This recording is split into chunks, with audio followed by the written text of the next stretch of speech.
અત્યારે માર્કેટમાં બટેટા છે ને એકદમ સસ્તા સરસ મળે છે, કારણ કે નવા બટેટાની સિઝન છે અને આ બટેટા છે ને તેમાં સ્ટાર્ચનું પ્રમાણ છે ને તે એકદમ વધારે હોય, એટલે બટેટાની તમે ખામી કહો કે ખૂબી કહો, આ બટેટા છે ને તે ચિકાસ વધારે પકડી લે જ્યારે આપણે તેને બાફીને થોડી વાર રાખીએ ને તો આજે આપણે આ જ બટેટાનું જે ખામી છે એનો ઉપયોગ કરીને, એટલે કે તેમાં સ્ટાર્ચ વધારે છે, ચિકાસ છે, એનો ઉપયોગ કરી અને આપણે મસ્ત મજાની બે વાનગી બનાવવાના છીએ. આ બે વાનગીની ખાસિયત એવી છે કે ફટાફટ બની જાય છે, સાથે 2 થી 3 જ ઇન્ગ્રીડિયન્ટ્સમાં બે વાનગી બની જશે અને સ્વાદમાં તો એવી કે બાળકોને સાંજે ભૂખ લાગે અથવા નાસ્તામાં અથવા રાત્રે પણ તમારે એક વાનગી બનાવવી હોય ને તો બનાવી શકો, ઘરમાં બધાને ભાવે અને બટેટાની વાનગી તો આમ પણ બધાને ભાવવાની છે. તો ચાલો આજે આપણે બટેટાની બે મસ્ત મજાની નવી ઇન્સ્ટન્ટ વાનગી બનાવીએ. બટેટાની વાનગી બનાવી છે એટલે બટેકા તો જોશે જ. તો અહીંયા મેં 4 મોટી સાઈઝના બટેકા લીધા છે, જેમાંથી બે વાનગી બનાવવાના છીએ. પહેલી વાનગી બનાવવા માટે ખાલી હું એક જ મોટી સાઈઝના બટેકાનો યુઝ કરીશ. તો પહેલી વાનગી બનાવી છે એના માટે શું જોશે તો એ પણ હું તમને કહી દઉં. તો અહીંયા મેં જાડા કાણાવાળી ખમણી લીધી છે, એટલે કે મોટા ખમણ થાય ને એવી ખમણી લેવાની છે અને તેની સાથે જોશે સ્લાઇસર. પહેલાં આ બેનો જ ઉપયોગ કરશું અને આપણે પહેલી વાનગી બનાવીએ. બાકી આ વાનગીમાં 1 થી 2 જ ઇન્ગ્રીડિયન્ટ આવશે અને એકદમ મસ્ત મજાની વાનગી બની અને તૈયાર થશે. એક બટાકું લીધું છે, તો બટેકાને પાણીથી ધોઈ અને સાફ કરી લેવાનું અને પછી આ રીતે પિલરથી એની છાલ કાઢી લેવાની છે. અને બને તો લાંબુ બટાકું પસંદ કરવાનું, એટલે શું થાય કે એનું ખમણ છે ને એ લાંબુ થાય તો આપણે જે વાનગી બનાવીએ છીએ ને તેમાં ઇઝી રહે. બટાકાની છાલ ઉખડી ગઈ છે, તો હવે એનું આપણે ખમણ કરી લઈએ. મોટું ખમણ કરવાની ખમણી લીધી છે. આ નથી ખમણ કરવાનું કારણ એ છે કે આપણે જે વાનગી બનાવીએ ને એમાં લુક સરસ આવે છે. મોટું ખમણ થાય ને તો ઇઝીલી ખમણ થઈ જશે. જો કેવું મોટું મોટું સરસ થયું. આને પાણીમાં રાખવાની જરૂર નથી, કારણ કે આપણે એનો સ્ટાર્ચ છે તેનો જ યુઝ કરવાનો છે, તો જ વાનગી છે ને ચિકાસ પકડશે. જો આપણે પાણીમાં તેને સાફ કરી નાખીએ ને તો સ્ટાર્ચ ઓછો થઈ જશે, તો આ વાનગી ઇઝીલી બનશે નહીં. અને જ્યારે કરવું હોય ને ત્યારે જ ખમણ કરવાનું, જેથી બટેટાનું ખમણ છે ને એ કાળું ના પડે. તો ઇન્સ્ટન્ટ આપણે કરી અને ઇન્સ્ટન્ટ આપણે તેમાંથી વાનગી બનાવી નાખશું. જુઓ બટેકાનું ખમણ છે એ તૈયાર થઈ ગયું. હવે તુરંત જ આનો ઉપયોગ કરી અને વાનગી બનાવી લઈશું. આ વાનગી બનાવવા માટે નોનસ્ટિક પેનનો યુઝ કરશું. જો તેના બદલે આવી હનીકોમ્બ પેન હોય તો એનો પણ યુઝ કરી શકાય છે, પરંતુ સ્ટીલને કે બીજી કોઈ તમે પેનનો યુઝ ના કરતા. ગેસની ફ્લેમ ઓન કરી દઈશ અને સાથે જ તેમાં તેલ ઉમેરી દેવાનું છે અને તેલનું પ્રમાણ થોડું એવું વધારે રાખવાનું છે. આ રીતે ફેરવી દઈશું એટલે શું થાય કે પેનનું આખું તળિયું છે એ તેલથી કવર થઈ જાય. બસ, અને સહેજ ગરમ થવા દેવાનું છે. તેલ ગરમ થાય એટલે તેમાં થોડું એવું જીરું ઉમેરી દઈશું. ઓપ્શનલ છે પણ તો થોડું સરસ લાગે છે. સાથે મીઠા લીમડાના પાન સ્પ્રેડ કરી દેવાના. એને સહેજ જેવા સતરાવા દેવાના. તેલ વચ્ચે રહે ને ધ્યાન રાખવાનું. પેન મારે થોડી નમી જાય છે એટલા માટે હું આ રીતે થોડું કરું છું. હવે આપણે લીધેલું બટેકાનું ખમણ છે ને એ આ રીતે ફેલાવી દેવાનું છે. બહુ વધારે નહીં, એકદમ સિંગલ લેયર થાય એ રીતે ફેલાવાનું. જો ઇઝીલી ફેલાવી દઈશ. તેલ બધી બાજુ નીચે સરખું હોય ને એ ખાસ ધ્યાન રાખવાનું. અને આ એક બટેકામાંથી આ રીતે બે પેન બની અને તૈયાર થશે. બસ આ રીતે ખાલી હાથથી પ્રેસ કરી દેવાની છે, બીજું કાંઈ જ નથી કરવાનું. જો સિંગલ સીનમાં તમને બતાવી છે કે કેટલી ઇઝીલી આ બધું ફેલાઈ જાય છે. અને નવા બટેકા છે એટલે સ્ટાર્ચનું પ્રમાણ વધારે હશે, એટલે ગરમ થશે ને એટલે સ્ટાર્ચ રિલીઝ થશે, એકબીજા સાથે આપોઆપ ચીપકી જશે, બીજું કાંઈ જ ઉમેરવાની જરૂર નહીં પડે. ગેસની ફ્લેમ મીડિયમ ટુ લો રાખી અને હવે ઉપરથી થોડું એવું સ્વાદ પ્રમાણે મીઠું ઉમેરશું. બહુ જ ઓછા મસાલા આવે છે. સાથે મરી પાવડર ઉમેરી દેવાનો છે. ઓપ્શનલ છે, પસંદ હોય તો ઉમેરવાનું. ચીલી ફ્લેક્સ અને ઓરેગાનો પણ ઉમેરી શકાય છે. તેની સાથે થોડો એવું ચટપટું બને એટલે ચાટ મસાલા પાવડર ઉમેરશું. બહુ વધારે મસાલા ઉમેરવાની પણ જરૂર નથી, છતાં પણ એકદમ મસ્ત ટેસ્ટી બની અને તૈયાર થાય છે. બસ હવે ગેસની મીડિયમ ટુ લો ફ્લેમ પર એક સાઈડ થવા દેવાનું. લગભગ 1 થી 2 મિનિટ ચડતા થશે ને એટલે એકદમ સરસ દેખાવા લાગશે. કલર સહેજ એવો ડાર્ક થશે. થોડું એવું તેલ કિનારી ઉમેરી દઈશું અને એકવાર ચેક કરીએ કે બધું બરાબર ચીપકી ગયું કે નહીં. તો જો આ રીતે ચલાવશો ને તો જો આખું એક પેનકેક જેવું બની અને તૈયાર થશે. સહેજ જ આપણે જોઈ લઈએ કે કેવું નીચેથી થયું છે. સરસ ગોલ્ડન બ્રાઉન થાય છે. વધારે થોડું ડાર્ક થવા દેશું જેથી એકદમ ક્રિસ્પી થાય. જુઓ અહીંયા સાઈડથી એકદમ છૂટું પડી ગયું હોય ને એવું લાગે છે. નીચે તરફ પણ સરસ છે, એટલે કે અત્યારે સ્ટાર્ચવાળા બટેકા હોય ને એટલે આપોઆપ સ્ટાર્ચ રિલીઝ કરી અને ચીપકી જશે. હવે ધીમે રહી અને સાઈડ ચેન્જ કરી દેવાની. જુઓ કેટલું મસ્ત એકદમ ક્રિસ્પી લેયર બની અને તૈયાર થયું છે, એકદમ ગોલ્ડન બ્રાઉન. થોડુંક આપણે વઘારમાં જીરું અને લીમડો નાખ્યો છે ને એટલે ટેસ્ટ પણ એકદમ સરસ આવશે.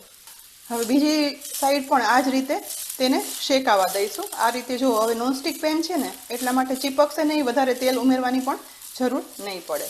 અને આ જ રીતે ક્રિસ્પી ગોલ્ડન બ્રાઉન થવા દઈશું. આ રીતે પ્રેસ કરતા જઈએ અને શેકીએ ને એટલે અંદર સુધી ચડી તો જાય પરંતુ એકદમ ક્રિસ્પી બનશે. અને ક્રિસ્પી બને ને તો ખાવાની છે ને ખરેખર મજા આવે.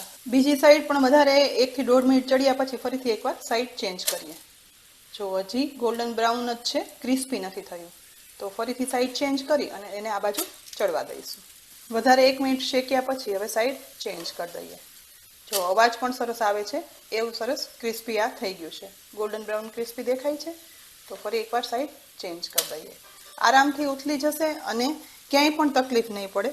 થોડું એવું આ સાઈડ આપણે મસાલો ઉમેરવો હોય તો ચાટ મસાલા પાવડર ઉપરથી સ્પ્રિંકલ કરી દેવાનો. ઓપ્શનલ છે કારણ કે ઓલરેડી આપણે ઉમેરેલો જ છે.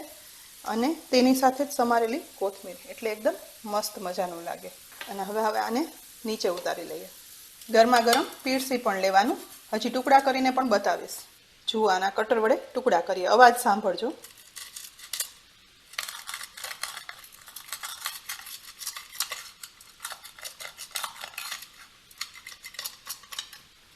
એકદમ ક્રિસ્પી અવાજ આવે છે ને, પીઝા જેવા ટુકડા કરશું. અને યંગસ્ટરને આ ખાસ એક સ્ટ્રીટ ફૂડ જેવી વાનગી છે, યંગસ્ટરને ખાસ પસંદ આવે. તેની સાથે જ અત્યારે આપણે શિવરાત્રી પણ આવે છે. ફરાળમાં પણ નોર્મલ બધું તમે ખાઈને થાકી ગયા હો તો ખાલી મરી મીઠું ઉમેરી અને ખાવ ને તો પણ આ ખરેખર મજા આવી જાય તેવી વાનગી છે. એકદમ ક્રિસ્પી, ગરમ ગરમ ઠંડી બધી ખાવાની મજા આવશે.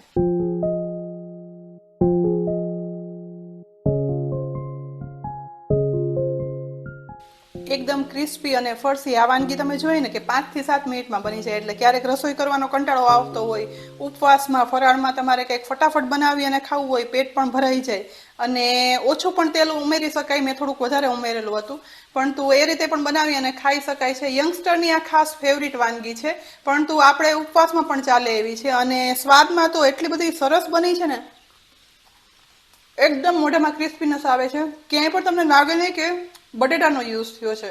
તો એકવાર બનાવવા જેવી વાનગી છે, ફટાફટ બની જશે. હવે આપણે બીજી વાનગી બનાવીએ. બટાકાની બીજી વાનગી બનાવવા માટે પણ અહીંયા મેં 3 બટેટા લીધા હતા, પરંતુ 2 બટેકા કાફી છે કારણ કે આ વાનગી એવી છે ને કે થોડા બટેટામાં પણ વધારે બને છે. તો 2 બટેકા છે તેને તમે સ્ટીમરમાં પણ બાફી શકો. ખાસ ધ્યાન રાખવાનું કે પાણી ટચ ન થાય તે રીતે. અને એ સિવાય આજે હું તમને એક બીજી રીત બતાવીશ જેથી છે ને એકદમ મીઠાશવાળી આ વાનગી બને છે. તો ચાલો આપણે બીજી વાનગી બનાવીએ. અને આમાં 3 થી 4 જ ઇન્ગ્રીડિયન્ટ્સનો યુઝ થશે અને એક મસ્ત ટેસ્ટી વાનગી બની અને તૈયાર થાય છે. પાણીથી ધોઈને સાફ કરી લીધા પછી આ બટેકાની છાલ ઉખાડી લઈશું. પીલરથી આ રીતે એક સરખી છાલ ઉખાડી લેવાની છે. આજે હું સ્ટીમ કરવાની જુદી રીત બતાવું છું, પરંતુ તેના બદલે તમારે કુકરમાં પણ કરવા હોય તો કરી શકાય છે. છાલ ઉખાડવાની પણ જરૂર નથી. બંને બટેકાની છાલ ઉખડી ગઈ છે. હવે તેને આપણે મીડિયમ સાઇઝના ટુકડા કરશું. તો આ રીતે 2 ટુકડા કરી અને 4 ટુકડામાં કટ કરશું. અને નાનાથી મીડિયમ સાઇઝમાં કટ કરવાના, એટલે જલ્દી સ્ટીમ થઈ જાય. જો આવા પતલા પતલા કર્યા છે. પસંદગી પ્રમાણે નાના મોટા ગમે તેવા કરી શકાય છે. અહીંયા બંને બટેકાના ટુકડા થઈ ગયા છે. અહીંયા સોસપેનમાં મેં પાણી ગરમ કરવા માટે રાખી દીધું હતું. લગભગ 1 લીટર જેવું પાણી ઉમેરેલું છે. બધું ડૂબી જાય એટલું ઉમેરવાનું. આ સમયે તેમાં ટુકડા કરેલા બટેકા છે એ બધા જ ઉમેરી દેવાના છે. નાના ટુકડા કર્યા છે એટલે એને બફાતા વાર નહીં લાગે. સાથે જ ઉમેરી દઈશું મીઠું, જેથી અંદર સુધી ખારાશ છે એ ભળી જાય. હવે ઢાંકણ ઢાંકી અને આ બટેકાને 8 થી 10 મિનિટ બફાવા દઈશ.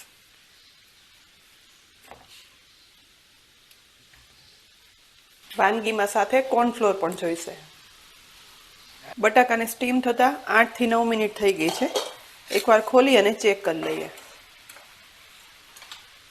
જુઓ, ચપ્પુ વડે ચેક કરતાં સાવ એકદમ સરસ મેશ થઈ જાય એવા બફાઈ ગયા છે. તો હવે આને આપણે ઝારાથી નિતારી લઈશું અને બહાર કાઢી લેવાના. ચાળણીમાં ઉમેરી દઈશ જેથી વધારાનું પાણી પણ દૂર થઈ જાય. તો આ રીતે બધા બટાકાના ટુકડાને ઉમેરી દેવાના છે. સાવ નીતરી જાય, પાણીનો ભાગ ના રહે ત્યારે તેને લઈ લેશું. પોળા વાસણ કે થાળીમાં આ બટેટાના ટુકડા ગરમ છે ત્યારે જ ઉમેરી દેવાના, અને ગરમ છે ને ત્યારે જ મેશ કરી લેવાના, કારણ કે આપણે નવા બટેકાનો યુઝ કર્યો છે.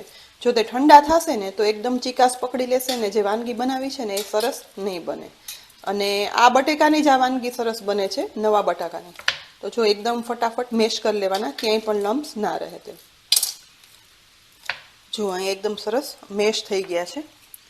હવે બાકી ઉમેરવાની સામગ્રી છે એ પણ ઉમેરી અને ફટાફટ એને વાળી લેવાના છે. જો અંદર સુધી જોઈ લઈએ, સરસ મેશ થઈ ગયા છે. અહીંયા ખમણી વડે ખમણ કરવું હોય તો એમ પણ કરી શકાય, તો પણ સરસ લમ્સ વગરનો માવો તૈયાર થશે. મસાલામાં તીખાશ પસંદ હોય એ પ્રમાણે ચીલી ફ્લેક્સ ઉમેરવાના. મેં અડધી ટીસ્પૂનથી થોડા વધારે ઉમેરેલા છે, સાથે જ અડધી ટીસ્પૂન ઓરેગાનો. મીઠું પહેલાં બાફવામાં ઉમેરેલું જ છે, છતાં પણ થોડું એવું વધારે, એટલે સ્વાદ બેલેન્સ થાય એટલું ઉમેરી દઈશ. સાથે બાઇન્ડિંગ માટે કોર્નફ્લોર ઉમેરીશ. અત્યારે 1 ટીસ્પૂન ઉમેરીશ, પછી જરૂર લાગશે તો વધારે ઉમેરવાનો. અને એ પછી બધું એકદમ સરસ રીતે મિક્સ કરી અને લોટ જેવો લુઓ તૈયાર કરી લેવાનો છે. અહીંયા બીજા કોઈ પણ વધારે મસાલા ઉમેરવા હોય, કોથમીર ઉમેરવી હોય કે બીજા રેગ્યુલર મસાલા ઉમેરવા હોય તો પણ ઉમેરી અને કરી શકાય છે. મેં આજે બાળકોની મનપસંદ અને ફટાફટ બની જાય એવું બનાવવા માટે ચીલી ફ્લેક્સ અને ઓરેગાનો ઉમેર્યા છે. બરાબર આ રીતે મસળી અને મિક્સ કરી લેવાનું. એ પછી આપણને કોર્નફ્લોર વધારે ઉમેરવાની જરૂર છે કે નહીં એ ખબર પડશે. જો મિક્સ કરતાં મને એવું લાગે છે કે થોડો એવો વધારે કોર્નફ્લોર ઉમેરવાની જરૂર છે, તો વધારે અડધી ટીસ્પૂન ઉમેરી દઈશ. બસ આનાથી વધારે જરૂર નહીં પડે. એટલે 2 બટાકા છે જેનું વજન આશરે 200 ગ્રામ જેટલું હતું, તો તેમાં 1.5 ટીસ્પૂન જેટલો કોર્નફ્લોર જોશે.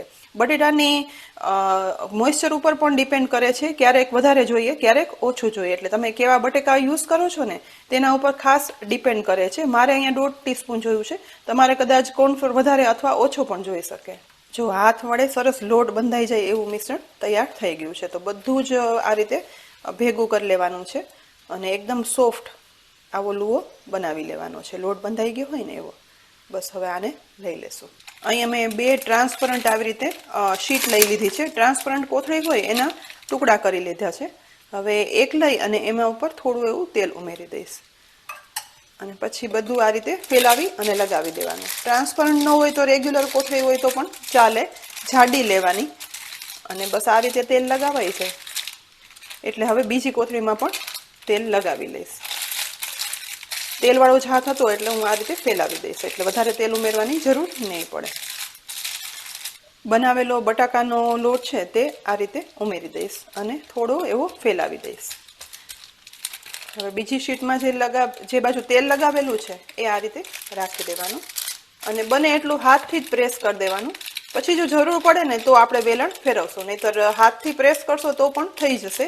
એટલું સોફ્ટ હોય છે આ મિશ્રણ. પરંતુ એક સરખી થિકનેસ કરવા માટે થોડું એવું વેલણ આપણે ફેરવવું પડશે. પરંતુ બને એટલું અહીંયા હું હાથથી જ કરું છું. જુઓ આટલું ફેલાવી લીધું, પછી મને થોડું એવું વધારે એક સરખી થિકનેસ કરવાની જરૂર લાગે છે. અને મેં જુઓ તમને રેક્ટેંગલ એટલે કે લંબચોરસ શેપમાં જ એને ફેલાવ્યું છે. તો આ જ રીતે સેજ હળવે હાથે વેલણ ઉપર ફેરવી લઈશ. બહુ વધારે જોર દેવાની જરૂર નથી, એકદમ હળવે હાથે અને ફેલાવાઈ જશે એટલે થિકનેસ એક સરખી થઈ જશે. આવો લંબચોરસ શેપ કરવાનો, કારણ કે આગળ જે શેપ આપવો છે એના માટે લંબચોરસ શેપ છે ને એ ઉત્તમ રહેશે. બસ આ રીતે થોડું એવું ફેલાવી દીધા પછી ઉપરની શીટ છે એ કાઢી લઈશું. આ રીતે રેક્ટેંગલ વણાઈ જાય એટલે સેજ જેવી આપણે કિનારી કાઢી લઈશું. આને અલગથી તળી પણ લેવાના અને જો વધારે બનાવ્યું હોય તો તેમાં ઉપયોગમાં પણ લઈ લેવાનું. બહુ વધારે કાઢવાની જરૂર નથી. હવે આ ભાગ અલગ કરી લઈશું. આને પછી આ જે ભાગ વધ્યો છે એને આપણે ગોળ વણી શકીએ, ચોરસ વણી શકીએ અને સાથે ઉપયોગમાં લઈ શકીએ. લંબચોરસ સરસ શેપ થઈ ગયો છે, તો 1.5 ઇંચના અંતરે આ રીતે પેલા લાંબા કટ લગાવી લેવાના છે. આજે જે આપણે શેપ આપીએ છીએ એ તમે જોજો, પસંદગી પ્રમાણે ગોળ શેપ છે, તમારી પાસે કૂકી કટર હોય તો એનાથી પણ શેપ આપી શકાય છે, સ્ક્વેર છે, બિસ્કિટનો છે, કોઈ પણ શેપ આપી શકાય છે. તો જો આ એક સરખા મેં 1 થી 1.5 ઇંચના અંતરે આ રીતે પાડી લીધા. હવે આપણે શરૂઆત કરશું શેપ આપવાની. ચપ્પુમાં જો એવું લાગે જરૂર તો તમારે તેલ લગાવી લેવાનું. અહીંયા આપણે ટ્રાયેંગલ શેપ આપીએ છીએ. બાળકોનો મનપસંદ કોઈ પણ શેપ આપી શકાય છે અને ઇઝીલી બની અને તૈયાર થાય છે. કંઈક નવું રહેશે.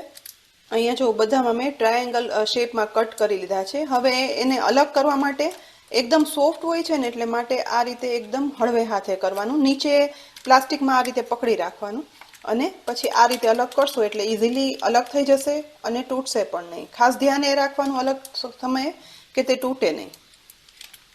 જો કેટલા જલ્દી એકદમ અલગ થઈ જાય છે. અને એક ડીશમાં આ જ રીતે ગોઠવતા જશું જેથી તેનો શેપ પણ જળવાઈ રહેશે. શેપ બગડે તો આ રીતે હાથથી આપી દેવાનો.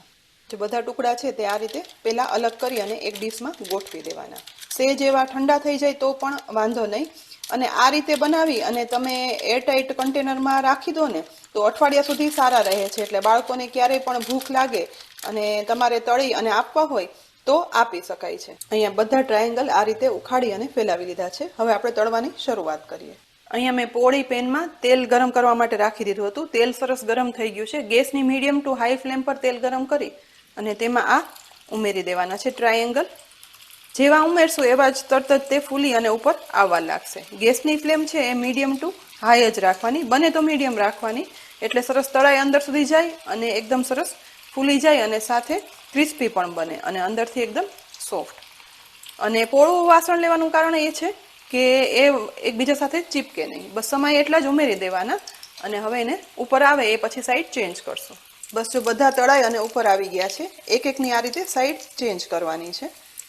ચીપકશે નહીં છતાં પણ એવું લાગે તો આ રીતે ફોકથી મદદથી અલગ કરી લેવાના અને પછી તેને અલગ કરી અને કરવાના. જો એકદમ સરસ ફૂલી અને ગોળ દડા જેવા ટ્રાયેંગલ બની અને તૈયાર થશે. ઉપરથી ક્રિસ્પી પડ થાય એટલા માટે એને તળાવવા દેશું ગેસની મીડિયમ ફ્લેમ પર. આ રીતે એક સાઈડ તળાઈ અને થોડા એવા ક્રિસ્પી થાય ગોલ્ડન બ્રાઉન એટલે ફરીથી આ રીતે સાઈડ ચેન્જ કરવાની. જો બધાની સાઈડ ચેન્જ કરી લીધી છે. વધારે ક્રિસ્પી કરવા માટે આને આપણે વધારે 1 થી 2 મિનિટ તળાવવા દઈશું. એ પછી એકદમ સરસ કલર બની અને તૈયાર થશે. એકદમ ફરસા અને મસ્ત બનતા આ ટ્રાયેંગલ છે એ બટેકામાંથી ઇઝીલી બની જાય છે. અને મેં તમને કીધું ને કે એ રીતે તમે આ રીતે બનાવી અને તમે અઠવાડિયું સ્ટોર કરી શકો છો. પછી તળવા હોય ને ત્યારે ઇન્સ્ટન્ટ તળી શકાય છે. ક્રિસ્પી ગોલ્ડન બ્રાઉન થઈ ગયા છે તો હવે એને તેલમાંથી તુરંત જ નિતારી લેવાના.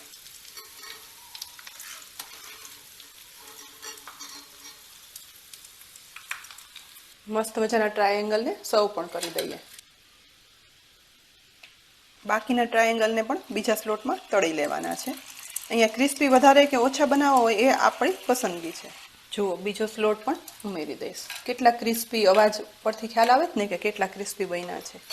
એકદમ મસ્ત મજાના આ ટ્રાયેંગલ બની અને તૈયાર થયા છે. જો આ ટ્રાયેંગલના ટુકડા કરું તો પણ જુઓ અવાજ કેટલો ક્રિસ્પી આવે છે. અંદરથી એકદમ ફરસા અને પોચા. તો આ ટ્રાયેંગલ ખરેખર બનાવવા જેવા છે. નાસ્તામાં બધાને ભાવશે.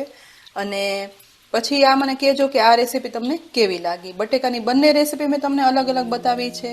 બંને ટ્રાય કરજો અને ઝટપટ બની જાય એવી છે. અને આવી અનેક યુનિક ઉપયોગી રેસીપી જોવા માટે કિચન સિરીઝ યુટ્યુબ ચેનલને સબસ્ક્રાઈબ કરી લેજો. આવતીકાલે ફરી મળશું એક નવી રેસીપી સાથે.